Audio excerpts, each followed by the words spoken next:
لا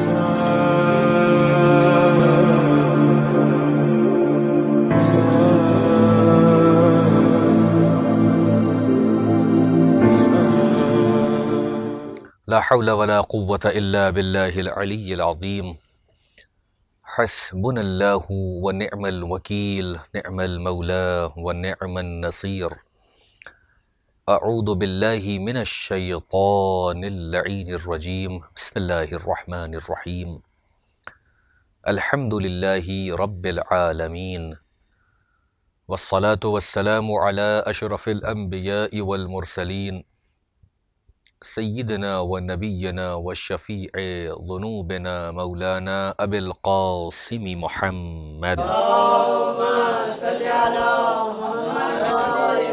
وعلى أهل بيته الطيبين الطاهرين المعصومين المنتجبين المنتخبين المظلومين ولعنة الله على أعدائهم أجمعين من الآن إلى قيام يوم الدين آمين يا أحكم الحاكمين. أما بعد فقد قال الله سبحانه وتعالى في القرآن الكريم بسم الله الرحمن الرحيم إن الذين قالوا ربنا الله ثم استقاموا تتنزل عليهم الملائكة ألا تخافوا ولا تحزنوا صلوات بر محمد و آل محمد.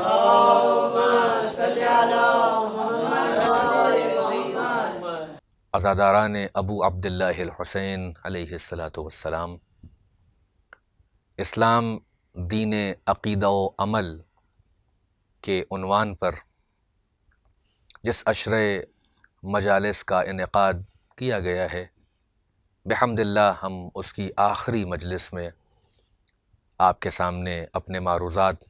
لے کے حاضر ہوئے ہیں اور مسلسل اسی موضوع پر مختلف ڈائمنشنز کو آپ کے سامنے پیش کرنے کی کوشش کی ہے۔ عقیدہ اور عمل جو ہر مذہب کی بنیاد اور اساس ہوتے ہیں، اسلام جو دین الہی ہے، جو اللہ کا دین ہے، اس کو اللہ نے انسانیت کے لیے جعل کیا، اس کو انبیاء و مرسلین کے عظیم سلسلے کے ساتھ بھیجتا رہا، یہاں تک کہ اپنے حبیب کو اس دین کا داعی بنا کر عرب کے لوگوں کے درمیان مبعوث کیا اور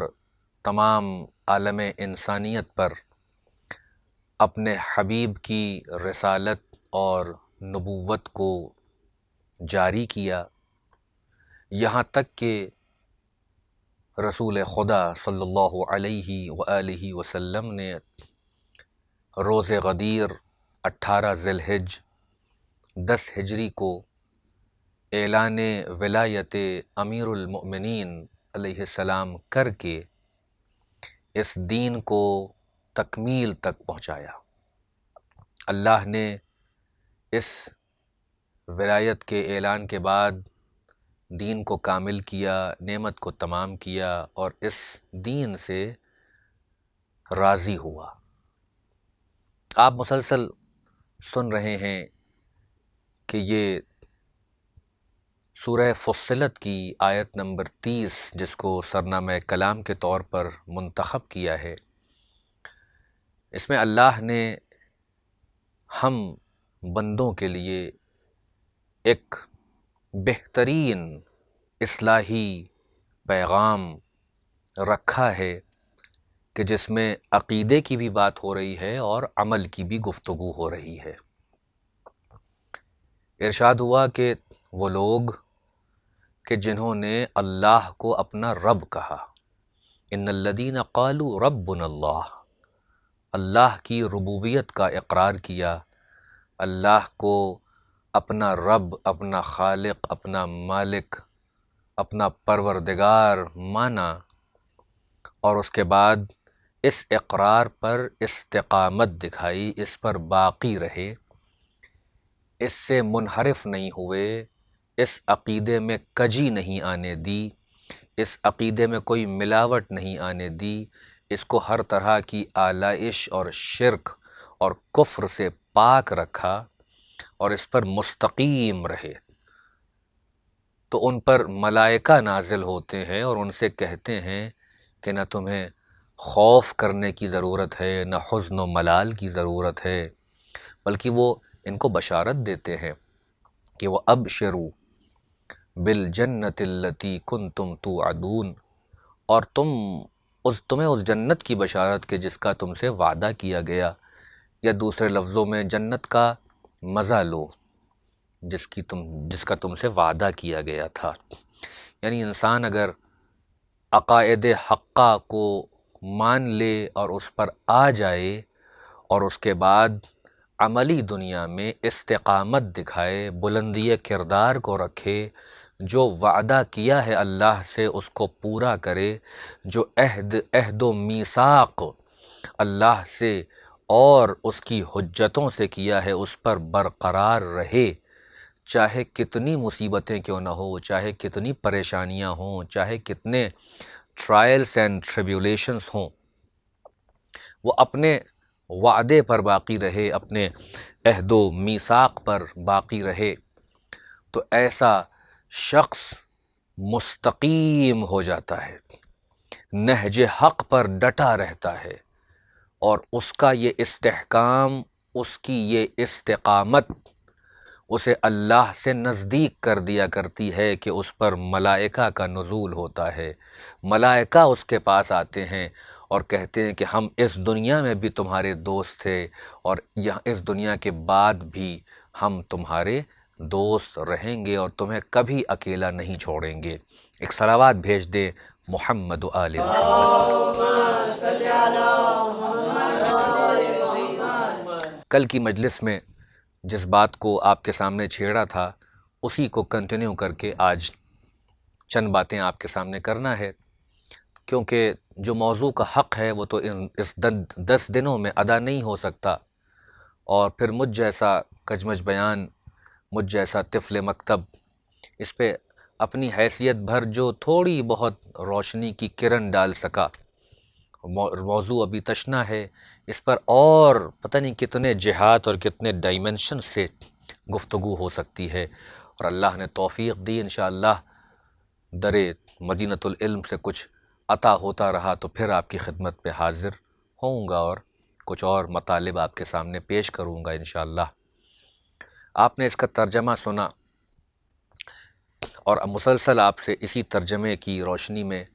گفتگو ہو رہی ہے کہ محرم، عزاداری، انقلاب حسینی، سیرت حسین ابن علی علیہ السلام، یہ انسان کو انسان بنانے کے لیے ہے، یہ انسان کے اندر جرأت پیدا کرنے کے لیے ہے، یہ انسان کو حق شناس بنانے کے لیے ہے، یہ انسان کو سماج میں برائیوں کو دور کرنے کے لیے ہے، یہ انسان کو دعوت تزکیہ نفس دیتی ہے۔ یعنی کربلا کا پیغام کیا ہے جو میں نے آپ کے سامنے پیش کیا کہ لوگ اعتراض کرتے ہیں کہ پیغام ویغام مت دیجئے، تعلیمات کی بات مت کیجئے، احکام کی بات مت کیجئے، عمل کی گفتگو مت کیجئے، بس بلیفز کے اوپر رہیے، عقائد بتا دیجئے، فضائل پڑھ دیجئے، مناقب پڑھ دیجئے، واقعات پڑھ دیجئے، نتیجہ نکال کے مت دیجئے، زندگی کے مسائل کو ان فضائل کے سائے میں بیان مت کریے۔ تو اس کا جواب یہ ہے کہ یہ روش اہل بیت نہیں ہے، یہ روش دین نہیں ہے، یہ روش قرآن نہیں ہے جو آپ کہہ رہے ہیں۔ قرآن جہاں حقائق کو بیان کرتا ہے تو میسج بھی دیتا ہے، انبیاء و مرسلین کے واقعات کو بیان کرتا ہے تو فقط کہانی اور قصہ نہیں سناتا ہے، بلکہ اس میں پوشیدہ میسج کو لوگوں تک پہنچاتا ہے اور غور و فکر کرواتا ہے کہ انبیاء و مرسلین کے حالات اور ان کی قوموں کی سرگزشت پر دھیان دو، پڑھو، غور و فکر کرو کہ تم اس سے کیا سیکھ سکتے ہو، تمہارے لیے اس میں ہدایت اور معرفت کے موتی کہاں کہاں بکھرے ہوئے ہیں۔ فقط رٹا مارنے کی کتاب نہیں ہے، یا فقط ایسے ہی سرسری طور پر پڑھ کے گزر جانے کی کتاب نہیں ہے، بلکہ یہ کتاب ہدایت ہے، یہ غور و فکر والی کتاب ہے۔ تو جہاں قرآن مجید سے ہدایت ملتی ہے، قرآن مجید منبع ہدایت ہے، قرآن مجید لوگوں کو روشنی دینے کے لیے آیا ہے، زندگیوں کو سنوارنے کے لیے آیا ہے، انسان کو کمال تک لے جانے کے لیے آیا ہے، معاشرے کی اصلاح کے لیے آیا ہے، لوگوں کو یکتا پرستی سکھانے کے لیے آیا ہے، لوگوں کو شرک و کفر و الحاد کی زنجیروں سے آزاد کر کے اس ایک رب العالمین کی عبادت کے لیے کروانے کے لیے آیا ہے، وہیں ہم ردیف قرآن، ہم پلے قرآن، جن کی دلوں میں حقیقت قرآن موجود ہے، وہ بھی اپنے گفتار سے، اپنی کردار سے، اپنی سیرت سے، اپنے اقوال سے، اپنی تعلیمات سے، اپنے علم و حکمت سے، جود و سخا سے، رحم و کرم سے انسانوں کی ہدایت کے لیے آئے ہیں، آدمی کو انسان بنانے کے لیے آئے ہیں، نفس کا تزکیہ کروانے کے لیے آئے ہیں، انسان کو راہ سعادت پر لے جانے کے لیے آئے ہیں، انسان کے مسائل کو حل کرنے کے لیے آئے ہیں، انسان کو سکون عطا کرنے کے لیے آئے ہیں۔ تو پھر یہ محرم، یہ عزاداری کیوں نہیں یہ محرم اور عزاداری ہماری اصلاح کرے؟ یہ اگر کوئی اصلاح کی بات کرے، اگر کوئی معاشرے کی اصلاح کی بات کرے، فرد کی اصلاح کی بات کرے، اپنے کو اچھا بنانے کی بات کرے، معاشرے کو اچھا بنانے کی بات کرے، جسٹس کو اسٹیبلش کرنے کی بات کرے، ہیومن ویلیوز کو پروموٹ کرنے کی بات کرے، میوچول کو ایگزسٹنس کے لیے بات کرے، تو بعض افراد کو برا لگنے لگتا ہے۔ یعنی میں ان کی خدمت میں کہوں کہ آپ کو برا نہیں لگنا چاہیے اگر آپ اہل بیت سے محبت کرتے ہیں، اگر آپ اہل بیت کے موالی ہیں، اہل بیت کے محب ہیں، اہل بیت کو آپ نے صحیح سورس سے پہچانا ہے اور صحیح طریقے سے ان سے عقائد لیے ہیں، تو جہاں ان سے عقائد لیے ہیں، وہیں کیا انہوں نے پریکٹیکل لائف میں آپ کو ایکٹیو ہونے کے لیے نہیں کہا ہے؟ کب اہل بیت نے کہا ہے کہ ہمارے ماننے والا کاہل پڑا رہے، ہمارا ماننے والا زبانی دعوے کرے، عمل کی کوئی ضرورت نہیں ہے، ہمارا ماننے والا نماز پڑھے یا نہ پڑھے ہم سے کوئی مطلب نہیں ہے، بس وہ ایک اللہ کو ایک مانے، اس کے حق بندگی کو ادا کرے یا نہ کرے ہم سے مطلب نہیں ہے؟ نہیں، اس کے برخلاف کہا کہ اگر ربنا اللہ کہا ہے تو پھر استقامت کی منزل پر رہو، جب اسے معبود مانا ہے تو حق بندگی ادا کرو، جب اس کو سجدوں کے لائق مانا ہے، وہ اہل سجدہ ہے، تو پھر اپنے سجدوں کو اس کی بارگاہ میں پیش کرو، کیونکہ یہ اس کا حق ہے کہ اس کا سجدہ کیا جائے، یہ اس کا حق ہے کہ اس کا شکریہ ادا کیا جائے، یہ اس کا حق ہے کہ اسی کی عبادت کی جائے، یہ اس کا حق ہے کہ اس سے محبت کیا جائے، اس کا قرب حاصل کیا جائے۔ دوسرا اینگل کہ عزائے حسینی میں خلوص کے ساتھ شامل ہونے کے لیے، معرفت امام کو بڑھانے کے لیے، مودت کو بڑھانے کے لیے، امام کی نظر کرم حاصل کرنے کے لیے، امام کا سے قریب ہونے کے لیے شرط ہے تقویٰ۔ اس میں تو کوئی اف اینڈ بٹ نہیں ہے نا، کہ گناہوں کی کثرت بھی ہو، بے دینی بھی ہو، بے حیائی بھی ہو، جرم کا ارتکاب بھی ہو رہا ہو، سماج میں برائیاں بھی پھیلا رہے ہوں، 24 گھنٹہ اللہ کی بغاوت پر ڈٹے بھی ہوئے ہوں، نفس امارہ کے غلام ہو گئے ہوں، اپنے نفس کو اپنا الہ بھی بنا رکھا ہو اور اہل بیت سے قربت بھی چاہتے ہوں، تو یہ دو چیزیں جو ہیں وہ متضاد چیزیں ہیں، یعنی عقیدے اور عمل میں تضاد آ گیا۔ جب آپ نے یہ مانا ہے اور اس کو ثابت آپ کے سامنے ہے، قرآن سے، احادیث صحیحہ سے، نصوص قطعیہ سے یہ بات ثابت ہے کہ محمد و آل محمد پاکیزہ ترین ہستیاں ہیں اس کائنات میں، آیے تطہیر والے لوگ ہیں، اللہ نے ان کو پاک رکھا ہے جو پاک رکھنے کا حق ہے، یہ عالم انوار سے پاکیزہ ہیں، یہ یہاں آ کے پاکیزہ نہیں بنائے گئے ہیں، ان کی پاکیزگی کا اعلان یہاں اللہ کر رہا ہے، یہ وہاں سے پاکیزہ ہیں، جب سے وجود میں آئے ہیں، جب سے ان کا نور اللہ نے خلق کیا ہے، پاک و پاکیزہ ہیں، یہ پاکیزگی ان پر نثار ہو جاتی ہے، طہارت ان کا قصیدہ پڑھتی ہے، یہ وہ ہستیاں ہیں، یہ وہ معصوم ہیں، انسان ہائے کامل۔ تو کیا یہ اس بات کو پسند کریں گے کہ گناہوں میں مبتلا اور گناہوں پر بزد افراد اہل بیت سے قربت حاصل کریں؟ تو آپ نے خود اپنے کو ڈسکوالیفائی کر لیا نا۔ یعنی اہل بیت سے قربت اور ان سے محبت اور ان کی معرفت کا تقاضا یہ ہے کہ انسان اپنے کو گناہوں سے عمدن بچائے۔ سہون کی بات نہیں ہو رہی ہے، ہم سب خطا کے پتلے ہیں، ہم سے لغزشیں ہوتی ہیں، ہم سے گناہ ہوتے ہیں، ہم غفلت کا شکار ہو جاتے ہیں، مگر ہم اس پر اکڑے نہیں، اس پر ضد نہ کریں، ہم جو ہے وہ غافل نہ ہوں اور ہم جو ہیں وہ بیگانے نہ ہو جائیں، ہم پرواہ نہ کریں کہ ارے کیا بات ہے، ہو رہا ہے، گناہ ہوتا رہے، ایک دن آئے گا کہ ہم توبہ کر لیں گے پھر گناہ کر لیں گے۔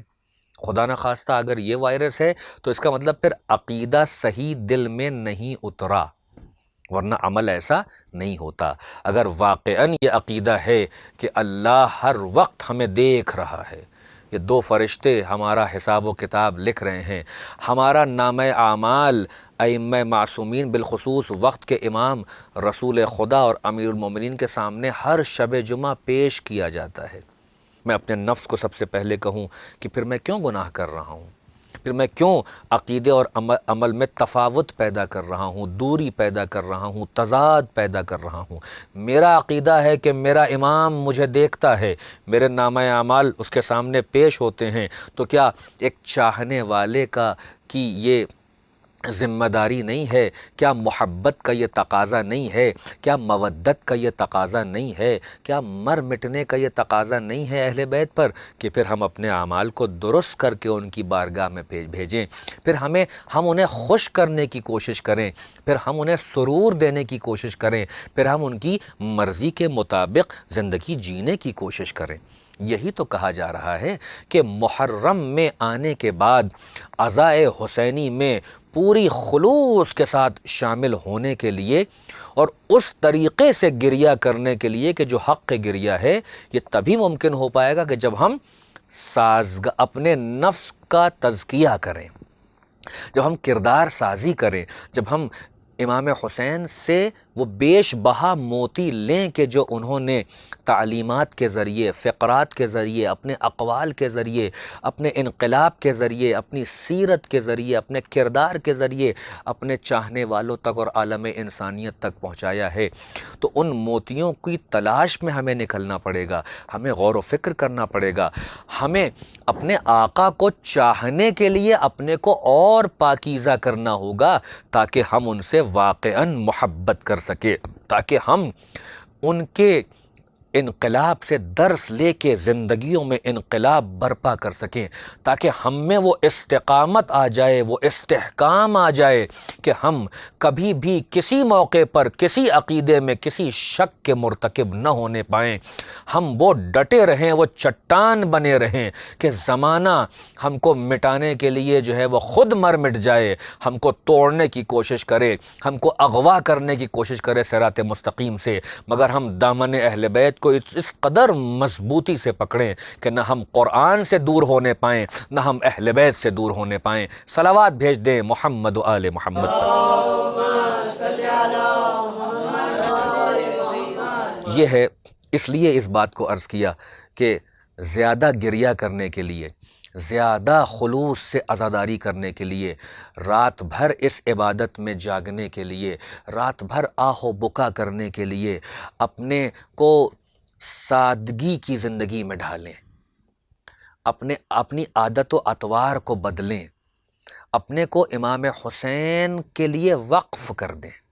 دیکھیں پھر آپ کہ آپ کی آنسوؤں میں وزن آپ کا بڑھ جاتا ہے، آپ کے آنسو جو ہے ابھی بھی بیش قیمت ہیں، کیونکہ آپ جب روتے ہیں تو امام حسین پر روتے ہیں، آپ کسی ملاوٹ کے ساتھ نہیں روتے ہیں، آپ کسی فائدے کو سوچ کے نہیں روتے ہیں، آپ مظلوم کے اوپر جو مصائب ہوئے ہیں اس کو سن کے اور سوچ کے روتے ہیں۔ ہم میں سے ہر ایک جس قدر بھی جو بھی جس کی معرفت ہے وہ سب خلوص سے امام حسین پر گریہ کر رہے ہیں، سب امام حسین کے عزاداری خلوص سے کر رہے ہیں، اس پر کوئی ڈاؤٹ نہیں کر سکتا، کوئی شک نہیں کر سکتا، کوئی کویسچن مارک نہیں لگا سکتا ہے۔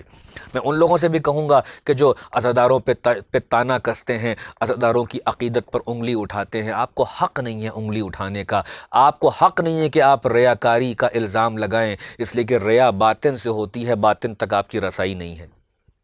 مگر میں یہاں کہتا ہوں کہ آپ اس پر اعتراض کریں، اس ذاکر پر کہ جو عزا کے خلاف بول رہا ہو، جو عزا کی اہمیت کو کم کر رہا ہو، جو آپ کو امام حسین کے فضائل نہیں سنا رہا ہو، اہل بیت کے فضائل پڑھتا ہی نہیں ہو سال بھر، اور ممبر پہ بھی آ کے جب بھی ایام عزا میں بھی فضائل نہ پڑھے،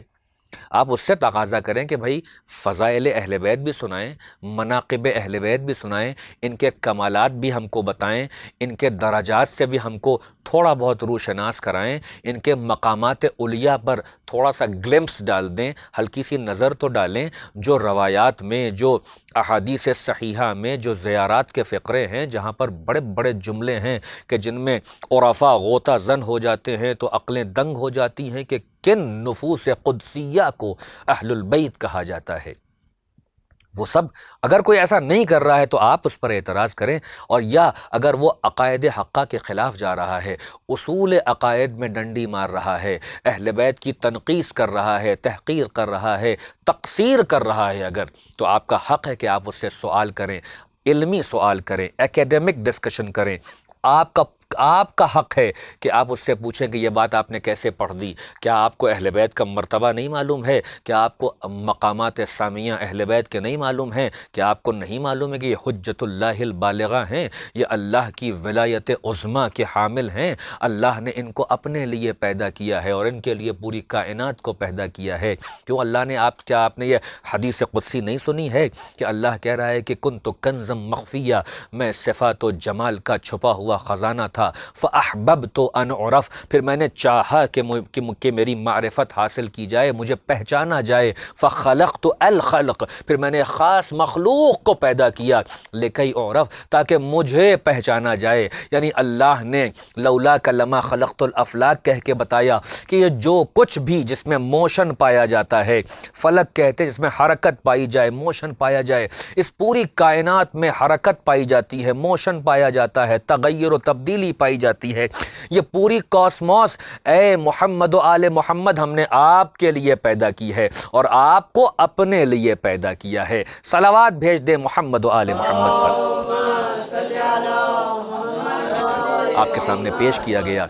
اور یہ آخری منزل ہے اس عشرے کی، لہٰذا چند باتوں کو سمرائز کر کے آپ کے سامنے پیش کرنا ہے تاکہ بات بالکل کلیئر چلی جائے کہ ہم کو عقیدہ اہل بیت سے لینا ہے، ہم کو عمل اہل بیت سے لینا ہے، ہم کو اصول عقائد اہل بیت سے لینا ہے، دین اہل بیت سے لینا ہے، شریعت اہل بیت سے لینا ہے، طریقت اہل بیت سے لینا ہے، معرفت انہی سے لینا ہے، بلکہ انہی کی محبت جو ہے وہ ہمیں معرفت دے گی، انہی کی اتباع و پیروی کا نام دین ہے، انہی کی اطاعت کا نام دین اور اسلام ہے، انہی کی نقل و حرکت کی نقل کرنے کا نام دین اور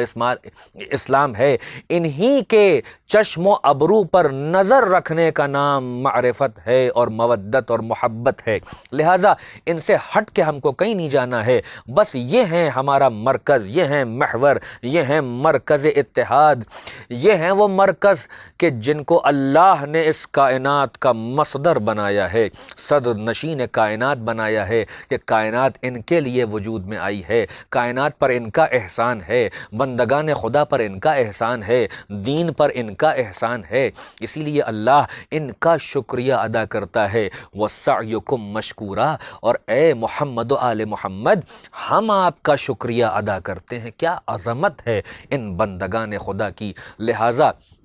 جو ان کے خلاف کوئی بات کرے، جو ان کے فضائل کو چھپائے یا ان کے مقامات کو گھٹا کے پیش کرے، عزاداری پہ حملہ کرے، عزاداروں کے اعتقاد پر حملہ کرے، کوئی ایسی بات کرے جو خلاف دین ہو، خلاف شریعت ہو، کوئی ایسی بات پڑھے جو خلاف قرآن ہو، تو آپ کو حق ہے کہ آپ کویسچن مارک اٹھائیں، آپ کویسچن کریں، مگر وہ لوگ کہ جو فضائل کے سائے میں احکامات کو پہنچا رہے ہوں، جو ان کے مناقب اور ان کے درجات کی بلندیوں کے سائے میں آپ تک تعلیمات اور حقائق اور حق اور نور اور روشنی کو پہنچا رہے ہوں، آپ ان پر اعتراض کا حق نہیں رکھتے ہیں، اس لیے کہ جب اہل بیت کو مانتے ہیں تو اہل بیت کی بھی ماننا ہے۔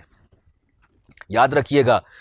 عقیدے اور عمل کی منزل بہت سخت ہے۔ جب آپ نے اہل بیت کو مان لیا، یہ ہے عقیدہ، تو اب اہل بیت کی ماننا ہے جو عمل ہے۔ اگر عملی دنیا میں نہیں پہنچے تو پھر بیکار ہو جائیں گے۔ فقط ماننا نہیں ہے، ان کے کہنے پر عمل بھی کرنا ہے، تاکہ ان سے قریب ہو سکیں، تاکہ ان کی نظر کرم کے حامل ہو سکیں، تاکہ ان کے چاہنے والوں میں شمار کیے جا سکیں، تاکہ وہ کہیں کہ یہ ہمارا چاہنے والا ہے۔ اس نے ہمارے علم سے سبق لے کر دنیا میں علم کو پھیلایا ہے، اس نے ہم سے علم لیا ہے، ہماری تعلیمات میں، ہمارے اقوال میں، ہمارے فقرات میں غور و فکر کیا ہے، اور ہمارے کلمات کے محاسن کو دوسروں تک پہنچایا ہے۔ اس نے ہمارے علوم کو دنیا تک پہنچایا ہے اور متعارف کروایا ہے۔ یہ وہ ہے جو سماج میں علم کی قدر کرتا تھا اور علم کو پھیلاتا تھا۔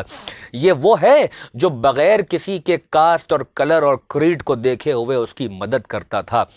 یہ ہمارا ماننے والا ہے کہ جو بھوکوں کو کھانا کھلاتا تھا، جو مسکین و یتیم و فقیر کا سہارا بنا ہوا تھا۔ ہم ایسا ماننے والا چاہتے ہیں کہ جو علم دوست بھی ہو، جو صاحب اخلاق بھی ہو، جو صاحب کردار بھی ہو، جو مستقیم دیندار بھی ہو، جو آنیسٹ بھی ہو، جو پنکچول بھی ہو، جو ٹائم مینجمنٹ بھی جانتا ہو، جو وقت کو برباد نہیں کرتا ہو، جس کی زبان بھی گندی نہیں ہوتی ہو، جس کا ذہن بھی صاف رہتا ہو، جو لوگوں کے لیے امن و امان بنا رہے، جو بندگان خدا کی مدد کرے، جو اصل جو دین ہے، حقیقی دین ہے، اس کی ترویج کرے اپنے کردار سے، اپنے گفتار سے، اپنے اخلاق سے، اور اہل بیت محمد تک، محمد و آل محمد تک خلائق کو لے کر آئے کہ آؤ، اگر تمہیں علم چاہیے تو اس در پر آ جاؤ، سخاوت دیکھنا ہو تو اس در پہ آ جاؤ، حلم دیکھنا ہو تو اس در پہ آ جاؤ، صبر دیکھنا ہو تو اس در پہ آ جاؤ، کرم دیکھنا ہو تو اس در پہ آ جاؤ، تمام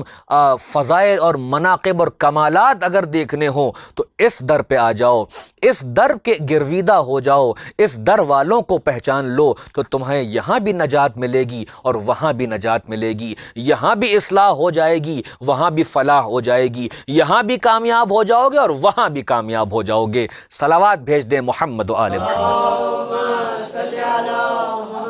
دامن وقت میں گنجائش نہیں ہے یہ بات کو سمیٹوں کہ ہم سب کو صحیح معرفت حاصل کرنا ہے۔ اللہ نے قرآن مجید میں بتا دیا کہ وَمَا خَلَقْتُ الْجِنَّ وَالْإِنسَ إِلَّا لِيَعْبُدُونَ، مقصد خلقت ہے عبادت خدا،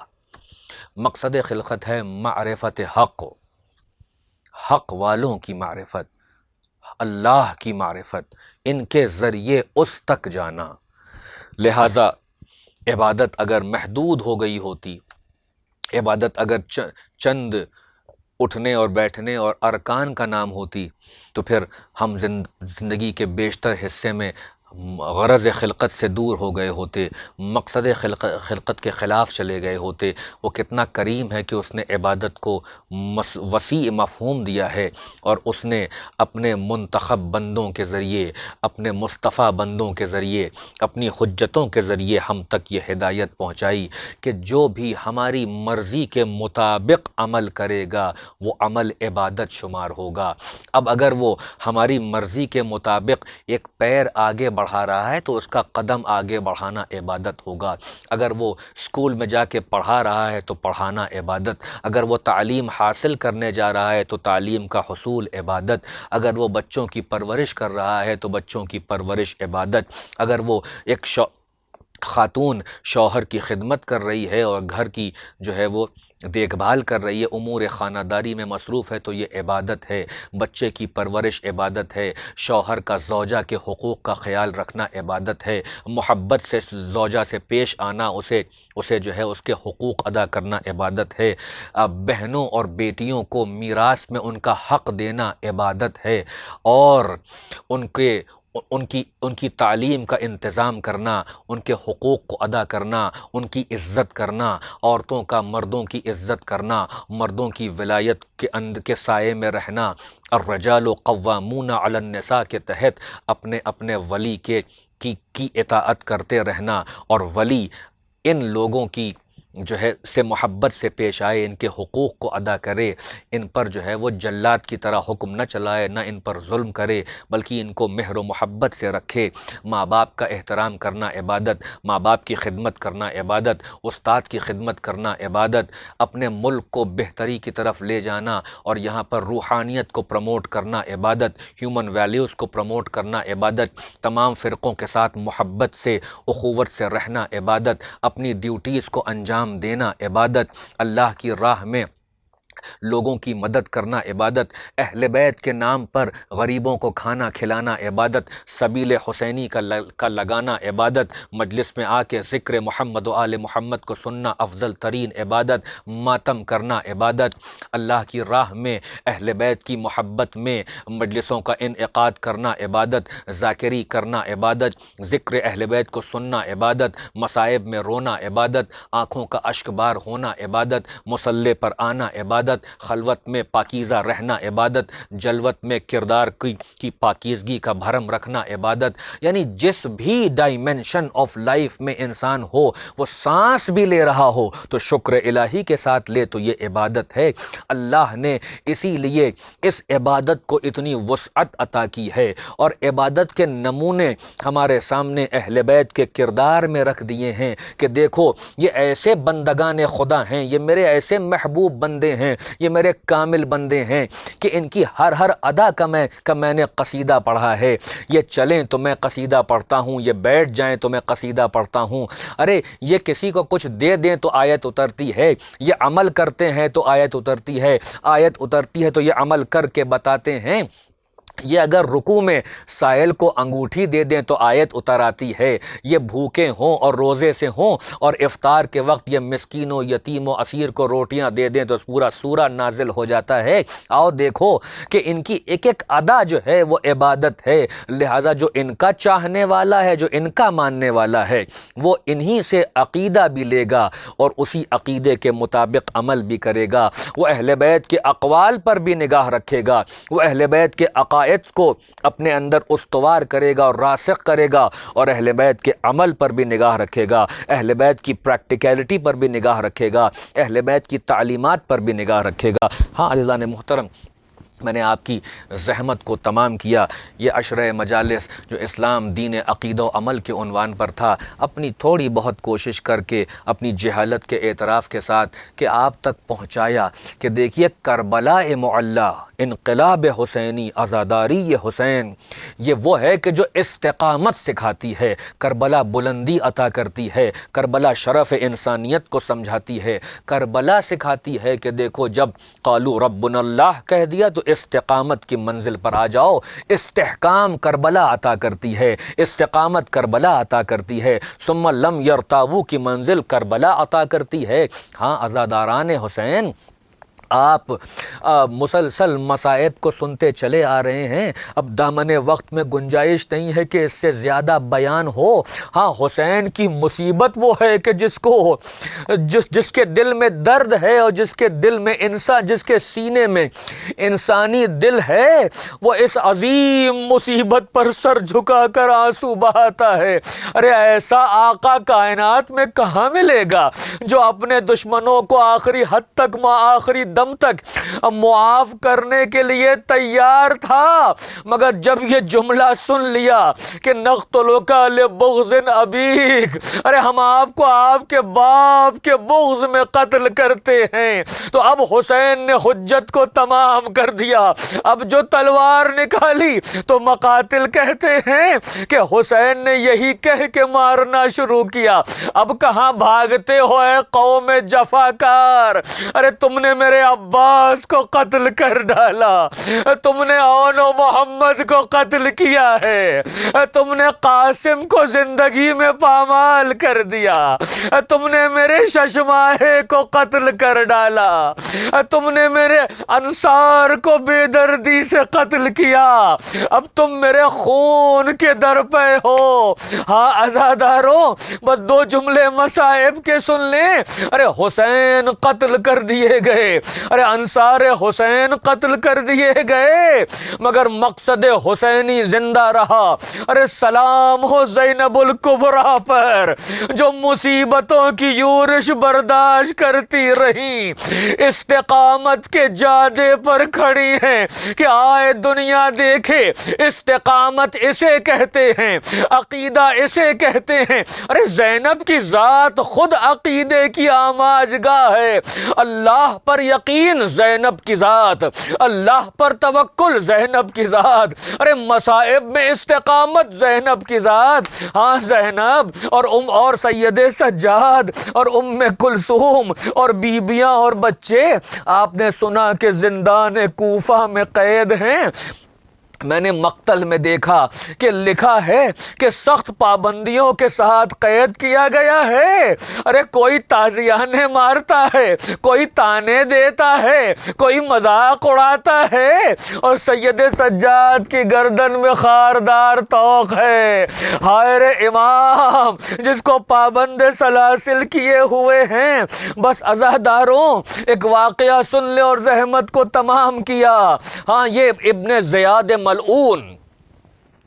جو کوفے کا گورنر ہے، وہ مسجد اعظم میں اعلان کرتا ہے کہ آج میں بنی امیہ کے فضائل پڑھوں گا۔ یہ ملعون، یہ زنا زادہ، یہ شیطان کی اولاد، یہ آ کے وہ جملے کہتا ہے کہ جو زبان سے دہرائے نہیں جا سکتے۔ یہ یزید کی تعریف بیان کرتا ہے، یہ اہل بیت کی شان میں گستاخی کرتا ہے۔ بس ایک علی کا چاہنے والا عبداللہ ابن عفیف ازدی جو بہت بوڑھے ہو چکے ہیں، جو شیعہ علی ہے، وہ برداشت نہیں کر پاتے، کہتے ہیں اے ابن زیاد ملعون، ارے تو جھوٹا، تیرا باپ جھوٹا، تیرا پورا خاندان ملعون ہے، ارے تو کیا بکواس کرتا ہے، تو کن لوگوں کے بارے میں 10 طرح زبان درازی کر رہا ہے، خدا کی لعنت ہو تجھ پر۔ یہ کہہ کے عبداللہ وہاں سے چلے جاتے ہیں، اپنے گھر کی طرف چلے جاتے ہیں۔ ابن زیاد کو اتنا غصہ آتا ہے کہ یہ عبداللہ کے گھر پہ حملہ کرواتا ہے۔ ارے سپاہی آگے بڑھتے ہیں، عبداللہ کے قبیلے والے جنگ کرتے ہیں، بڑی سخت جنگ ہوتی ہے، یہاں تک کہ ظالم عبداللہ کے گھر کا دروازہ توڑ کر داخل ہوتے ہیں۔ عبداللہ کی بیٹی گھر میں موجود ہے، کہتی ہے بابا ارے ظالم گھر میں چلے آئے، مجھے یاد آ گیا، ارے حسین کے خیام میں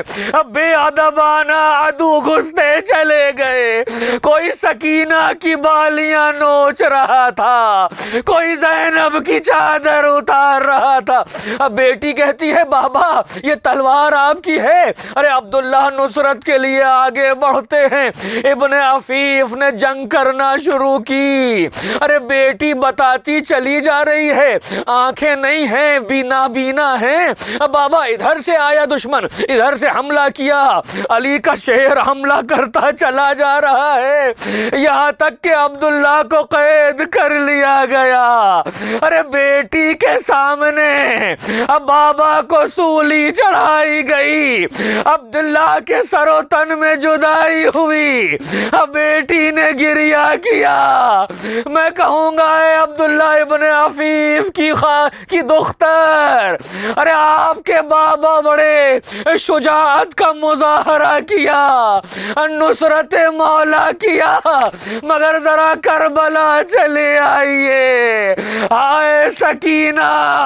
ارے کوئی تماچے مارتا ہے، کوئی پشت پر تازیانے، ارے دامن جلا ہوا ہے، بیویوں کے سر پہ ردا نہیں ہے، منادی ندا دیتا ہے آؤ تماشا دیکھنے والوں، یہ محمد کی بیٹیاں ہیں، یہ زینب ہے۔